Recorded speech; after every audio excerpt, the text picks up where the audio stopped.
9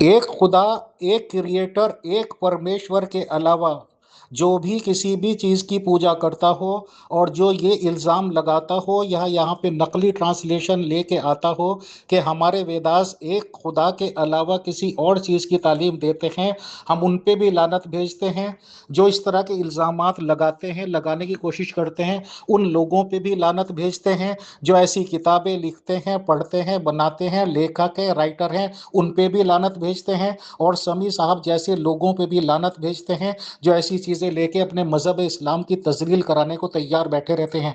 हम आखिरी बार आपसे कह रहे हैं कि अगर मज़हब इस्लाम की कोई अच्छी बात या बेसिक प्रिंसिपल्स बताने के लिए आपके पास कुछ है, इन बातों के सवालात के जवाबात हैं कि आपके कुरान पे कैसे दूसरा अल्लाह शुरू करवा रहा है, आपका कुरान कैसे लौंडियों को सेक्सुअल हरेसमेंट या सेक्सुअल तौर पे जिन्स इस्तेमाल करने की इजाज़त दे रहा है, तो बताएं। नहीं तो कोई वैसी बात नहीं है, हज़ारों आए हज़ारों भाग गए।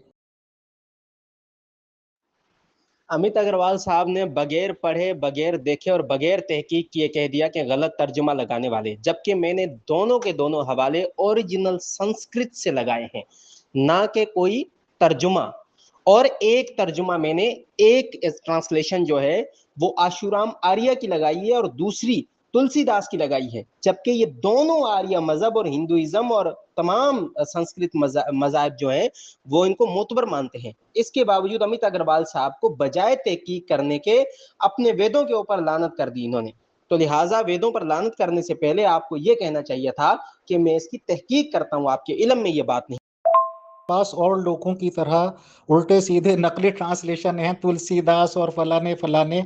हम एक बार मुकर्रर कहते हैं कि हम ऐसे तमाम ट्रांसलेशंस जो बदले गए हैं, जो अंग्रेज़ों के टाइम में बदले गए थे, उन पे लानत भेजते हैं। आपकी बुखारी पे लानत भेजते हैं, आपकी बुखारी लिखने वाले पे लानत भेजते हैं समी साहब। आपके उन खलीफाओं पे लानत भेजते हैं जिन लोगों ने शादी के बाद ये कह दिया कि बस तलाक तलाक बोल दो, तलाक हो गई, हलाले का सिस्टम लागू किया, 1.5 लाख घरों को बर्बाद किया। हम उन जैसे आप जैसे लोगों के अकाबरीन पे लानत भेजते हैं। आप लोगों से सही मुझे बताया जाता है, मैनेजमेंट तैयार ही नहीं होता कि इस टॉपिक से बात की जाए। हज़ारों दफ़ा बातचीत की गई है। आप लोगों के पास ये बदज़बानियाँ करना, इल्ज़ामात लगाना, इसके अलावा कुछ नहीं है। और यही सब कुछ आप पेश कर रहे हैं। हम उन पे लानत भेजते हैं जो एक परमेश्वर के अलावा किसी भी चीज़ की पूजा करते हों। आप लोगों पे भी लानत भेजते हैं जो शिवलिंग पे टोंटिंग कसते हो और शिवलिंग को काबे पे लगाकर उसको चूमने चाटने के लिए औरतों को आगे करते हो। मोहतरम सभी साहब, आप वही प्लांटेड के तौर पे यहाँ आए हैं। हम हज़ारों बार कह चुके, अपनी वॉइसेस में कह चुके कि हम गलत ट्रांसलेशन पे लानत भेजते हैं, 10 बार हम कह चुके। और आपके आबा अजदाद या आपके अकाबरीन में हिम्मत नहीं होगी कि अपनी रॉन्ग किताबें पे लानत भेज दें। और यही आप लोग चाहते हैं। मैंने तैयार किया है और अपने आलिम लोगों से वादा किया है कि मैं गुस्ताखी के जवाब में भी गुस्ताखी नहीं करूंगा। इसीलिए आप कल भी पहले ऐड होना चाहते थे, आज भी पहले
ऐड होना चाहते थे, क्योंकि आपके पास यही सब कुछ बकवास करने को है और हम इन सभी किताबों को, स्कैन्स को कंडेम करते हैं।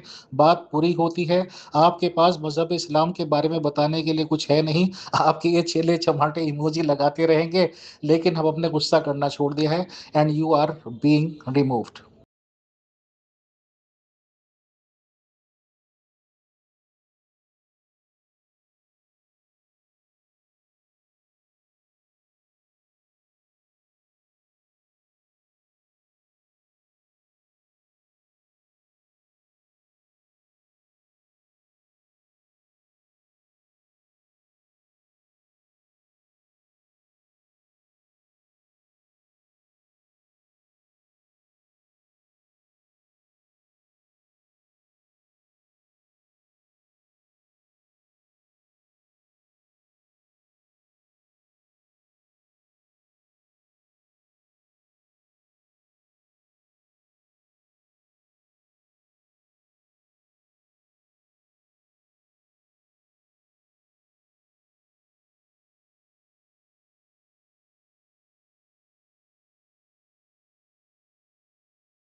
हम इस डिबेट के सालिस होने की जो है वजह से ऐलान करते हैं कि अब्दुल समी साहब की जीत हुई है और आर्य समाज अमित अग्रवाल साहब की हार हुई है। वो ऋग्वेद का पहला जो है मंत्र, सकट और मंडल के इनकारी हो गए हैं। अगर अब्दुल समी साहब ने गलत हवाला दिया है तो ये ऋग्वेद का पहला